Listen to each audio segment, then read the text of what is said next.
Hello, boys and girls. Lord Hawkeye here again. This is a series of entries from my DA journal that I did on popular myths of economics that I hear over and over, and I felt it was time I got them down into these vids. So if you've seen this before on my DA journal, my apologies. The claim this time is that in a free market, some evil corporation will buy up all the other businesses and shaft the poor consumer. Now, to dispel this, just for the fun of it, let's construct a simple model using my own little personas here. Okay, She-Wolf Hawkeye is a blacksmith who makes decent money, but would it be wonderful if she could get a monopoly on the field and make that much more money? Now let's say she has three other main competitors: Incubus Hawkeye, Valkyrie Hawkeye, and Kitsune Hawkeye. So all she has to do is buy them out, get that monopoly, and boom, hand over fist gold baths every evening. Well, not exactly. Think about it. If it really were that easy, why haven't any of these other three blacksmiths done this already? Don't you think they want to make lots of money too?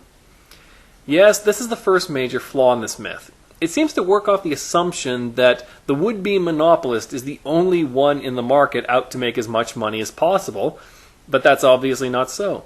Every business owner, every worker, every customer as well is out to get the best possible deal they can. So already she faces her first problem. Her fellow blacksmiths don't want her taking over the industry because that means she'll make all the money intended for them, and her customers don't want that either because that means they'll pay more for her services. So right off the bat, she better hope to hell that nobody catches wind of what she's doing, because they would surely seek to undermine her. How would they do that? Read on, dear friend. The next fact that window breakers like to overlook: in order to buy someone out, you have to offer them enough to compensate them for what they believe they stood to gain if they chose to remain in business. In other words, the better a business is doing, the more it's going to cost to buy them out. If I stand to gain 1,000 gold a year, you can't buy me out with a mere pittance of 500 gold. You'd have to pay me something like 10,000 maybe to convince me to sell. Now remember this is going to be important. There's also the risk that maybe someone is unwilling to sell at any price. Maybe the shop has sentimental value and they don't want to give it up. What do you do then? Window breakers like to present buying out like it's some kind of hostile invasion. No, it's a voluntary trade. So buying someone out not only carries no guarantee of success, it's also a financial risk because it's expensive. If She-Wolf Hawkeye wants to buy out Incubus Hawkeye, let's say it'll cost her 10,000 gold, so she'll have to take out a loan to pay for that. It's risky, but sometimes worth it. It certainly does happen a lot in real life. Okay, so now she bought out Incubus Hawkeye's smithy, and she goes to Valkyrie Hawkeye to buy her out for the same 10,000 gold.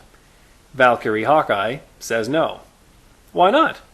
Because her business is now booming, so 10,000 gold isn't enough to convince her to sell. Oh dear. It seems She-Wolf Hawkeye has overlooked something. By buying out Incubus Hawkeye's business, her customers have flocked to other blacksmiths and not necessarily hers.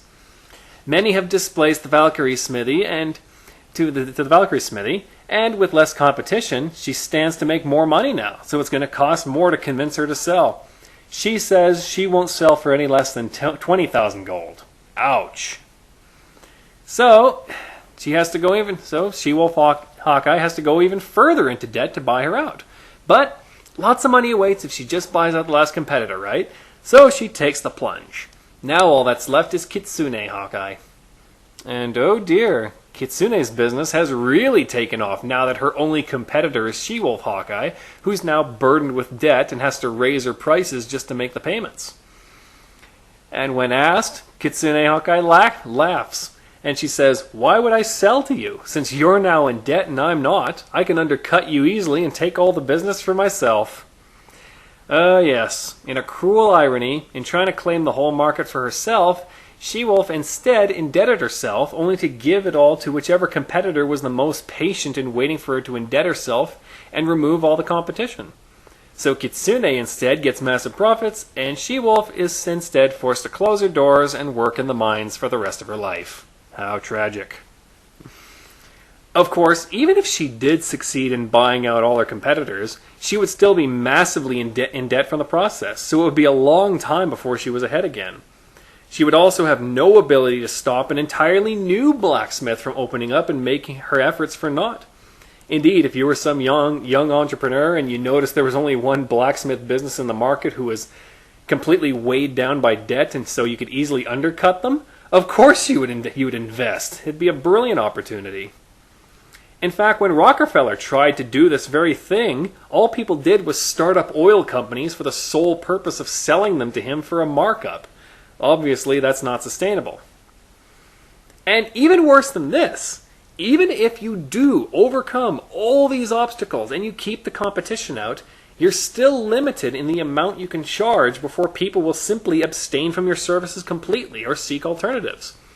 The average peasant can't afford to buy tools for 1,000 gold apiece no matter how much he needs them. So if you insist on charging that, they're just going to resort to using sticks, they'll import from somewhere else, or they'll try to make their own, or whatever other solution they can devise.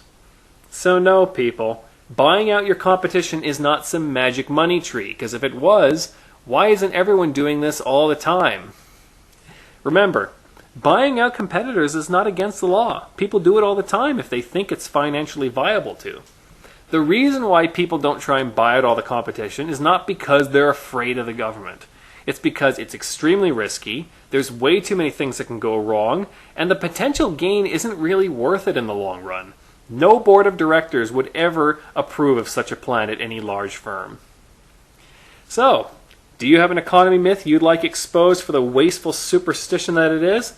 Please leave a comment or send me a message, and yours could be the next one. Until next time, be aware and be wise.